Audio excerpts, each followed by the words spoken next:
Lecturas de Tabaquería presenta La historia interminable.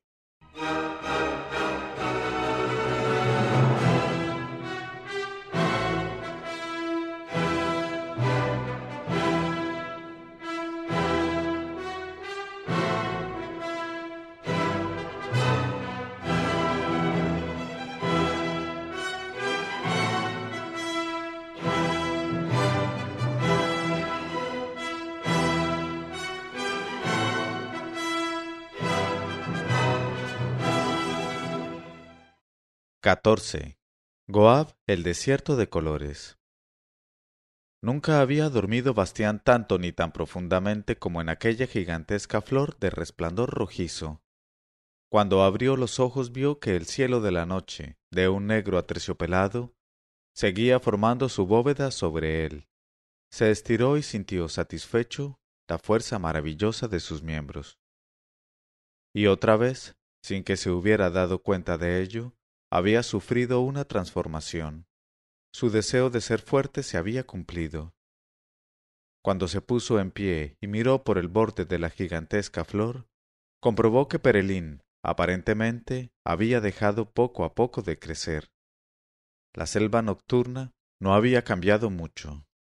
Bastián no sabía que eso tenía que ver también con el cumplimiento de su deseo, ni que, al mismo tiempo, el recuerdo de su debilidad y torpeza se había desvanecido. Ahora era fuerte y bien parecido, pero, por alguna razón, no le bastaba. Hasta le parecía un poco afeminado. Ser fuerte y apuesto sólo tenía sentido si se era además duro, resistente y espartano, como Atreyu. Pero bajo aquellas flores luminosas, donde sólo había que alargar la mano para coger los frutos, no había oportunidad para ello. En el este, los primeros tonos delicados del crepúsculo matutino de color madreperla comenzaban a aparecer sobre el horizonte de Perelín, y cuanto más clareaba, tanto más palidecía la fosforescencia de las plantas nocturnas. Muy bien, se dijo Bastián. Ya pensaba que nunca se haría de día. Se sentó en el suelo de la flor y pensó qué podía hacer. ¿Bajar otra vez y seguir dando vueltas? Indudablemente, como rey de Perelín, podía abrirse camino por donde quisiera. Podía andar por allí durante días y meses, años quizá. La jungla era demasiado grande para salir nunca de ella. Pero por muy hermosas que fueran las plantas nocturnas, a la larga no eran lo que Bastián necesitaba. Muy distinto sería, por ejemplo, atravesar un desierto, el mayor desierto de Fantasia. Sí, eso sería algo de lo que se podría estar realmente orgulloso. Y en aquel momento sintió que una fuerte sacudida recorría la gigantesca planta. El tronco se inclinó y se oyó un ruido chisporroteante y goteante. Bastián tuvo que agarrarse para no caer de la flor, que seguía inclinándose y estaba ahora horizontal. La vista de Perelín que se le ofreció era espantosa. El sol había salido entretanto e iluminaba una imagen de destrucción. De las enormes plantas nocturnas apenas quedaba nada. Mucho más deprisa de lo que habían surgido, se desintegraban ahora, bajo la deslumbrante luz del sol, en polvo y arena fina y coloreada. Solo aquí y allá se alzaban los muñones de algunos árboles gigantescos que se desmoronaban como las torres de un castillo de arena al secarse. La última de las plantas que parecía resistir era aquella en cuya flor estaba Bastián. Pero cuando Bastián intentó agarrarse de sus pétalos, se le pulverizaron en las manos, y fueron arrastrados por el viento como nubes de arena. Ahora que nada le ocultaba la vista hacia abajo, vio también la altura de vértigo a que se encontraba. Si no quería arriesgarse a caer, tenía que intentar bajar tan aprisa como pudiera. Cuidadosamente, para no provocar ninguna sacudida innecesaria, salió de la flor y se puso a horcajadas sobre el tallo, doblado ahora como una caña de pescar. Apenas lo había hecho, toda la flor cayó también tras él, pulverizándose al caer en una nube roja. Con la mayor cautela Bastián siguió avanzando. muchos no hubieran podido soportar la vista del terrible abismo sobre el que se columpiaba y, acometidos por el pánico, se hubieran precipitado en él. Pero Bastián no tenía vértigo y conservaba sus nervios de acero. Sabía que un solo movimiento imprudente podía destrozar la planta. No debía dejar que el peligro lo indujera a hacer ninguna imprudencia. Lentamente siguió moviéndose y llegó por fin al lugar en que el tronco se inclinaba otra vez y finalmente se ponía vertical. Bastián lo abrazó y se dejó resbalar hacia abajo, centímetro a centímetro. Varias veces fue cubierto por grandes nubes de polvo de colores que caían desde arriba. Ramas laterales no había ya, y cuando todavía quedaba un muñón, se desmoronaba en cuanto Bastián intentaba utilizarlo como apoyo. Hacia abajo el tronco se hacía cada vez más grueso y Bastián no podía ya abarcarlo, y todavía estaba a la altura de una torre sobre el suelo. Se detuvo un momento para pensar cómo seguir adelante. Sin embargo, una nueva sacudida que recorrió el gigantesco tocón lo hizo abandonar toda duda. Lo que quedaba aún del tronco se deshizo formando una montaña en forma de cono puntiagudo, por la que rodó Bastián en salvaje torbellino, dando unas cuantas vueltas de campana hasta encontrarse por fin al pie de la montaña. El polvo de colores que cayó después comenzó a sepultarlo, pero él se libró. Se sacudió la arena de las orejas y de la ropa y escupió unas cuantas veces fuertemente. Luego miró a su alrededor. El espectáculo que vio era increíble. La arena con movimiento lento y fluctuante estaba en todas partes. Iba de aquí para allá en extraños remolinos y corrientes, y se amontonaba en colinas y dunas de altura y extensión muy diversas, pero siempre de un color determinado. La arena de color azul pálido se acumulaba para formar un montón azul pálido, la verde uno verde, y la violeta uno violeta. Perelín se disolvía convirtiéndose en un desierto. Pero, ¿qué desierto? Bastián había trepado a una duna de color púrpura, y no veía a su alrededor más que colina tras colina de todos los colores imaginables, porque cada colina tenía una tonalidad que no se repetía en ninguna otra. La más próxima era azul cobalto, la siguiente amarillo azafrán, detrás relucían otras de color carmesí, añil, verde manzana, azul celeste, naranja, rosa melocotón, malva, azul turquesa, lila, verde musgo, rojo rubí, tierra de sombra, amarillo índico, rojo cinabrio y lapislázuli. Y así seguían las colinas de un horizonte a otro, hasta donde los ojos no podían ya ver más. Arroyos de arena dorados y plateados corrían entre esas colinas, separando los colores entre sí. Esto, dijo en voz alta Bastián, es Goab, el desierto de colores.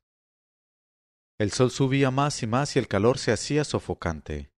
El aire empezó a vibrar sobre las dunas de arena de colores, y Bastián se dio cuenta de que su situación se había hecho realmente difícil. En aquel desierto no podía quedarse, eso era seguro. Si no lograba salir de allí, moriría de sed en poco tiempo. Involuntariamente cogió el signo de la emperatriz infantil que llevaba al pecho con la esperanza de que lo guiase. Luego se puso en camino valientemente. Trepó una duna tras otra, bajó por ellas una tras otra, y durante horas luchó así por avanzar, sin ver más que una colina tras otra. Sólo los colores cambiaban continuamente. Sus fabulosas fuerzas físicas no le servían de nada, porque las distancias de un desierto no pueden vencerse por la fuerza. El aire era un soplo ardiente y estremecido del infierno, y apenas si podía respirar. La lengua se le pegaba al paladar y tenía el rostro inundado de sudor. El sol se había convertido en un remolino de fuego en mitad del cielo. Estaba allí desde hacía mucho tiempo y no parecía moverse ya.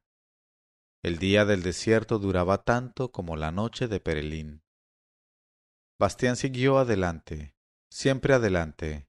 Los ojos le ardían y tenía la boca como un trozo de cuero, pero no se rindió. Su cuerpo estaba abrasado y la sangre se volvió tan espesa en sus venas que apenas circulaba ya. Pero Bastián siguió adelante, lentamente, paso a paso, sin apresurarse ni detenerse, como hacen los caminantes del desierto experimentados. No prestaba atención al suplicio de la sed que atormentaba su cuerpo. Se había despertado en él una voluntad tan férrea que ni el cansancio ni las privaciones podían doblegarla. Pensó en lo rápidamente que antes se desanimaba. Empezaba 100 cosas y a la menor dificultad las abandonaba. Siempre se preocupaba de comer y tenía un miedo ridículo a ponerse enfermo o tener que soportar dolores. Pero todo aquello había quedado muy atrás. Aquel camino que ahora recorría a través de Goab, el desierto de colores, nadie se había atrevido a emprenderlo antes, y nadie después de él se atrevería a emprenderlo nunca. Y probablemente nadie lo sabría jamás. Esa última idea lo llenó de preocupación, pero no se dejó desanimar. Todo indicaba que Goab era tan inconcebiblemente grande que nunca podría llegar al límite del desierto. La idea de morir de sed más pronto o más tarde, a pesar de toda su resistencia, no le daba miedo. Soportaría la muerte tranquilo y con dignidad, lo mismo que los cazadores del pueblo de Atreyu. Pero como nadie se atrevía a adentrarse en aquel desierto, nadie llevaría tampoco la noticia del fin de Bastián, ni a Fantasia ni a su casa. Sencillamente lo darían por desaparecido y sería como si no hubiera estado nunca en Fantasia ni en el desierto de Goab. Mientras, sin dejar de andar, pensaba en ello, tuvo de pronto una idea. Toda Fantasia, se dijo, estaba contenida en aquel libro en que escribía el viejo de la montaña errante, y aquel libro era la historia interminable, que él mismo había leído en el desván. Quizá estuviera también en el libro todo lo que le pasaba ahora, y, por lo tanto, podía ocurrir muy bien que otro lo leyera algún día, y hasta que lo estuviera leyendo ahora, en aquel momento. Por consiguiente, debía de ser posible también dar a ese alguien una señal. La colina de arena sobre la que estaba Bastián en aquel momento era de color azul ultramar. Separada de ella por un pequeño valle, había una duna de un rojo encendido. Bastián fue hasta ella, cogió con las dos manos arena roja y la llevó a la colina azul. Luego trazó con arena en la ladera una larga línea roja. Volvió atrás, trajo más arena roja y repitió la operación una y otra vez. Al cabo de un rato había trazado 3 gigantescas letras rojas sobre fondo azul.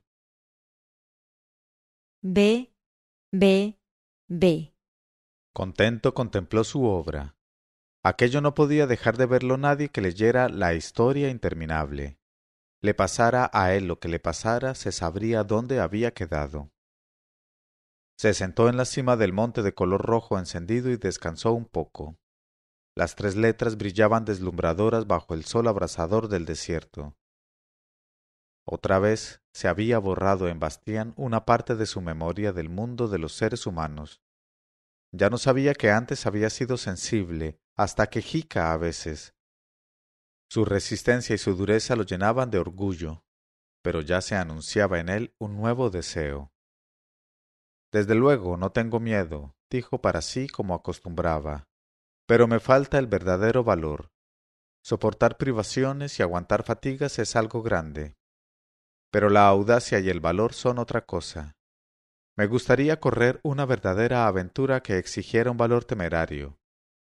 En el desierto no se encuentra a nadie, y sería estupendo encontrar a un ser peligroso. No haría falta que fuera tan horrible como Igramul, pero sí mucho más peligroso aún. Debería ser hermoso y al mismo tiempo la criatura más peligrosa de toda Fantasia. Y yo me enfrentaría con ella y... Bastián no pudo seguir porque en aquel mismo instante sintió que la arena del desierto vibraba bajo sus pies. Era como un trueno de tal intensidad que se sentía más que se oía.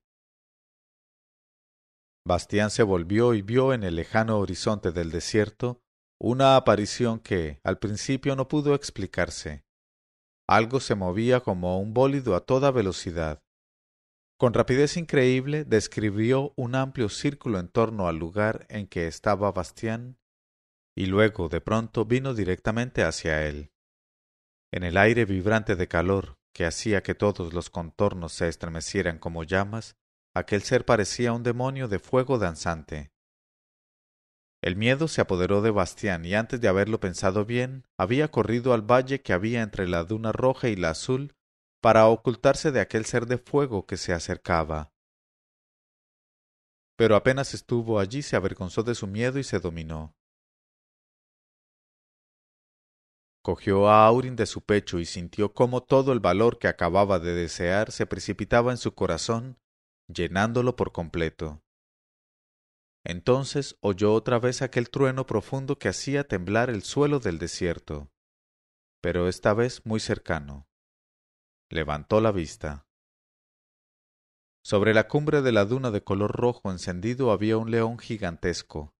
Estaba exactamente delante del sol, de forma que su majestuosa melena le rodeaba el rostro como una corona de llamas.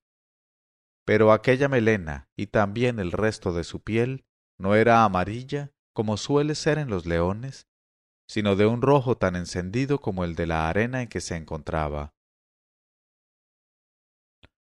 El león parecía no haber visto al chico, que, en comparación con él, resultaba diminuto en el valle que separaba las dos colinas.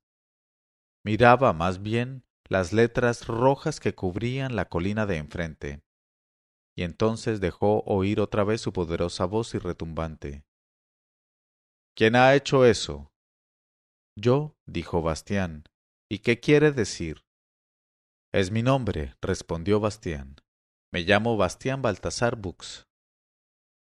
Solo entonces volvió el león hacia él la mirada, y Bastián tuvo la sensación de que lo envolvía un manto de llamas en el que ardería en el acto para convertirse en cenizas. Sin embargo, la impresión desapareció enseguida y sostuvo la mirada del león. Yo, dijo el poderoso animal, soy Graograman, señor del desierto de colores, y al que llaman también la muerte multicolor. Los dos seguían mirándose, y Bastián notó el poder fatal que se desprendía de aquellos ojos. Fue como una invisible lucha de fuerzas, y, finalmente, el león bajó la mirada. Con movimientos lentos y majestuosos descendió de la duna. Cuando pisó la arena azul ultramar, su color cambió también, de forma que piel y melena fueron igualmente azules. El gigantesco animal se quedó un segundo ante Bastián, que tenía que mirarlo como mira un ratón a un gato, y luego, repentinamente, Graograman se echó humillando la cabeza ante el chico hasta tocar el suelo. Señor, dijo, soy tu siervo y aguardo tus órdenes. Quiero salir de este desierto, explicó Bastián. ¿Puedes sacarme de aquí? Graograman sacudió la melena. Eso, señor, no puedo hacerlo. ¿Por qué? Porque llevo el desierto conmigo. Bastián no pudo comprender lo que el león quería decir. ¿No hay otra criatura, preguntó, que pudiera sacarme de aquí? ¿Cómo podría ser eso, señor? Respondió Graograman. Donde yo estoy no puede haber ser viviente a la redonda. Mi sola presencia basta para reducir a cenizas, a una distancia de 1000 kilómetros, a los seres más poderosos y terribles. Por eso me llaman la muerte multicolor y el rey del desierto de colores. Te equivocas, dijo Bastián. No todos los seres arden en tu reino. Yo, por ejemplo, puedo hacerte frente, como ves. Porque llevas el esplendor, señor. Aurin te protege, hasta del más mortífero de todos los seres de fantasía. Te protege hasta de mí. ¿Quieres decir que si no tuviera la alhaja ardería también y quedaría reducido a un montoncito de cenizas? Así es, señor, y sucedería aunque yo mismo lo lamentase, porque eres el primero y el único que ha hablado conmigo jamás. Bastián cogió el signo. Gracias, hija de la luna, dijo en voz baja. Graógraman se enderezó otra vez en toda su alzada y contempló a Bastián desde arriba. Creo, señor, que tenemos muchas cosas que decirnos. Quizá pueda revelarte secretos que no conoces. Quizá puedas tú también explicarme el enigma de mi existencia que me está oculto. Bastián asintió. Si fuera posible quisiera ante todo beber algo. Tengo mucha sed. Tu siervo escucha y obedece, respondió Graógraman. ¿Quieres dignarte subir a mis espaldas? Te llevaré a mi palacio donde encontrarás cuanto necesites. Bastián se subió a las espaldas del león. Se agarró con ambas manos a la melena, cuyos mechones lo envolvían como lenguas de fuego. Graógraman volvió hacia él la cabeza. Sujétate bien, señor, porque corro mucho. Y otra cosa quisiera pedirte. Mientras estés en mi reino o simplemente conmigo, prométeme que por ningún motivo y en ningún momento abandonarás la alhaja protectora. Te lo prometo, dijo Bastián. Entonces el león se puso en movimiento, al principio todavía lenta y majestuosamente, y luego cada vez más aprisa. Asombrado, Bastián veía cómo en cada nueva colina la piel y la melena del león cambiaban de color, de acuerdo siempre con el color de la duna. Pero finalmente Graógraman comenzó a dar saltos poderosos de una cima a otra y corrió a toda velocidad sin que sus poderosas zarpas tocaran apenas el suelo. El cambio de su piel se produjo cada vez más velozmente hasta que a Bastián comenzó a írsele la vista y vio todos los colores al mismo tiempo, como si el enorme animal fuera un solo ópalo irisado. Tuvo que cerrar los ojos. El viento, caliente como el mismo infierno, silbaba en sus orejas y le daba tirones del manto que revoloteaba tras él. Sentía el movimiento de los músculos del cuerpo del león y olía la maraña de su melena, que exhalaba un olor salvaje y excitante. Lanzó un grito de triunfo, que sonó como el de un ave de rapiña, y Graógraman le respondió con un rugido que hizo temblar el desierto. En aquel momento los dos fueron uno, por grande que pudiera ser la diferencia entre ellos. Bastián estaba como borracho y sólo volvió a recuperar el sentido cuando oyó decir a Graógraman: Hemos llegado, señor. ¿Quieres dignarte bajar? De un salto Bastián bajó al suelo de arena. Delante de él vio una escarpada montaña de roca negra. ¿O eran las ruinas de un edificio? No hubiera podido decirlo porque las piedras que yacían alrededor semicubiertas de arena multicolor, o formaban arcos, muros y columnas, estaban llenas de profundas grietas y hendiduras y erosionadas como si desde tiempos inmemoriales las tormentas de arena hubiesen pulido sus aristas y desigualdades. Este, señor, oyó decir Bastián al león, es mi palacio y mi tumba. Entra y sé bienvenido como primero y único huésped de Graógraman. El sol había perdido ya su fuerza abrasadora y estaba grande y amarillo pálido sobre el horizonte. Evidentemente la cabalgada había durado mucho más de lo que le había parecido a Bastián. Los pedazos de columna o agujas de roca, fuera lo que fueran, arrojaban ya sus sombras alargadas. Pronto sería de noche. Cuando Bastián siguió a Graógraman a través de un arco oscuro que llevaba al interior del palacio, le pareció que los pasos del león eran menos vigorosos que antes, incluso lentos y pesados. A través de un pasillo oscuro, por diversas escaleras que subían y bajaban, llegaron a una gran puerta, cuyas hojas parecían hechas igualmente de roca negra.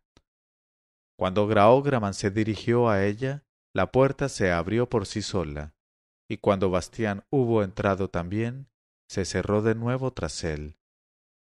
Estaban ahora en una espaciosa sala, o, mejor dicho, en una gruta iluminada por cientos de lámparas. El fuego que ardía en ellas se parecía al jugueteo de las llamas de colores de la piel de Graógraman. En el centro, el suelo, cubierto de mosaicos de colores, se alzaba escalonadamente hasta una plataforma redonda sobre la que descansaba un bloque de piedra negra. Graógraman volvió lentamente hacia Bastián su mirada, que ahora parecía como apagada. Mi hora está próxima, señor, dijo, y su voz sonó como un cuchicheo. Y no habrá tiempo para hablar. Sin embargo, no te preocupes y aguarda el día. Lo que siempre ha ocurrido ocurrirá también, y quizá puedas decirme por qué. Luego volvió la cabeza hacia una pequeña puerta situada al otro extremo de la caverna. Entra ahí, señor, y lo encontrarás todo dispuesto para ti. Ese aposento te espera desde tiempo inmemorial. Bastián se dirigió hacia la puerta, pero, antes de entrar por ella, se volvió otra vez. Graógraman se había echado sobre el bloque de piedra negra, y ahora él mismo era negro como la roca. Con una voz que era casi un susurro, el león dijo: Escucha, señor, es posible que oigas ruidos que te espanten, pero no te preocupes, nada puede ocurrirte mientras lleves el signo. Bastián asintió y atravesó la puerta. Ante él había una estancia decorada de la forma más espléndida. El suelo estaba cubierto de alfombras suaves y de vivo colorido. Las delgadas columnas que soportaban una bóveda de muchos arcos estaban cubiertas de mosaicos dorados que reflejaban en 1000 pedazos la luz de las lámparas, las cuales brillaban aquí también con todos los colores. En un ángulo había un ancho diván de colchas y cojines blandos de toda clase, cubierto por una tienda de seda azul. En la otra esquina, el suelo de piedra estaba excavado formando una gran piscina, en la que humeaba un líquido luminoso de color dorado. En una mesita baja había cuencos y platos con manjares, y también una jarra con una bebida de color rubí y una copa dorada. Bastián se sentó al estilo árabe junto a la mesita y empezó a servirse. La bebida sabía agria y salvaje, pero apagaba la sed de una forma maravillosa. Los alimentos eran totalmente desconocidos para Bastián. Ni siquiera hubiera podido decir si se trataba de pasteles, grandes guisantes o frutos secos. Algunos parecían calabazas y melones, pero su gusto era totalmente diferente, picante y aromático. Sabían sensacional y sabrosamente. Bastián comió hasta hartarse. Luego se desnudó. Lo único que no se quitó fue el signo, y se metió en el baño. Durante un rato chapoteó en el raudal de fuego, se lavó, buceó y resopló como una morsa. Entonces descubrió unas botellas de extraño aspecto que había al borde de la piscina. Pensó que serían sales de baño. Despreocupadamente echó en el agua un poco de cada clase. Algunas produjeron llamas verdes, rojas o amarillas, que borbotearon en la superficie haciendo un poco de humo. Olían a resina y hierbas amargas.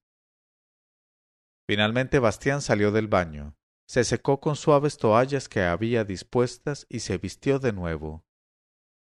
Al hacerlo le pareció que las lámparas de la habitación ardían de pronto con menos fuerza, y entonces llegó a sus oídos un ruido que hizo que un escalofrío le recorriera la espalda, un crujido y un chasquido, como si estallara una gran roca de hielo, que se extinguió en un gemido cada vez más suave. El ruido no se repitió, pero el silencio era casi más espantoso aún. Tenía que averiguar lo que había sucedido. Abrió la puerta de la alcoba y miró dentro de la gran caverna. Al principio no pudo descubrir ningún cambio, salvo que las lámparas ardían más apagadamente, y su luz empezaba a pulsar como el latido de un corazón cada vez más lentamente. El león estaba todavía en la misma posición sobre el bloque de piedra negra y parecía mirar a Bastián. Graógraman, llamó Bastián en voz baja. ¿Qué ha pasado? ¿Qué ruido era ese? ¿Has sido tú? El león no respondió ni se movió.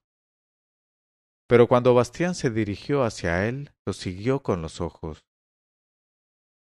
Bastián extendió titubeando la mano para acariciarle la melena, pero apenas la había tocado retiró la mano asustado. Estaba dura y helada como la piedra negra, y lo mismo pasaba con el rostro y las zarpas de Graógraman. Bastián no supo qué hacer. Vio que los negros batientes de piedra de la gran puerta se abrían despacio. Solo cuando estaba ya en el largo pasillo oscuro y subía por la escalera, se preguntó qué buscaba allí fuera. No podía haber nadie en aquel desierto capaz de salvar a Graógraman. Pero ya no había desierto. En la oscuridad de la noche comenzaba a brillar y resplandecer por todas partes. Millones de diminutos brotes de plantas surgían de los granos de arena, que eran otra vez semillas. Perelín, la selva nocturna, había empezado otra vez a crecer. Bastián sospechó de pronto que la congelación de Graógraman de alguna forma tenía algo que ver con ello. Volvió otra vez a la caverna. La luz de las lámparas temblaba aún muy débilmente. Llegó hasta el león, le pasó el brazo por el poderoso cuello y apretó su cara contra el rostro del animal. Ahora también los ojos del león eran negros y muertos como la piedra. Graógraman estaba petrificado. Hubo un último estremecimiento de las luces y luego todo se hizo oscuro como una tumba. Bastián lloró amargamente y el rostro del león de piedra se mojó con sus lágrimas. Por fin se echó acurrucado entre las poderosas patas delanteras del león y se durmió.